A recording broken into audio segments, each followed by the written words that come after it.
আসসালামু আলাইকুম রহমতুল্লাহি অবরাকাতু।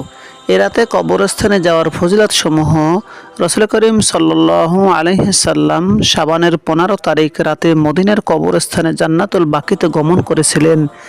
কাজেই কেউ যদি এই বিশেষ রাতে কবরস্থানে যায় এবং মৃত্যুবরণকারী পিতা মাতা আত্মীয় স্বজনদের জন্য দোয়া করে তাহলে এটা মুস্তাহাব।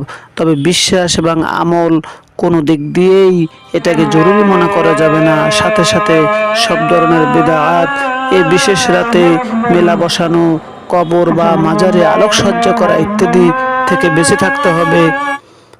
মাওলানা মুফতি মুহাম্মদ শফি রহমতুল্লাহ আলাই একটি অত্যন্ত জরুরি কথা বলেছেন, আর তা হলো রাসূল করিম সাল্লাল্লাহু আলাইহি সাল্লাম গোটা জীবনে একবার মাত্র শবে বরাতে কবরস্থানে গিয়েছিলেন। সুতরাং যে কোনো লোক তার জীবনে একবার কবরস্থানে গেলেই এটা মুস্তাহাব আদায় হয়ে যাবে। প্রতি শবে বরাতে কবরস্থানে যাওয়াকে জরুরি মনে করলে এটা সীমা বহির্ভূত কাজ বলে গণ্য হবে।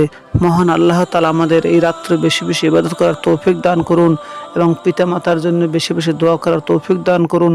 কবরবাসীদের জন্য আমরা বেশি বেশি দোয়া করব। আল্লাহ তাআলা পৃথিবীর সকল মানুষকে শান্তিতে রাখুক, সুখে রাখুক। আমিন। আসসালামু আলাইকুম রহমতুল্লাহি ওয়া বারাকাতুহু।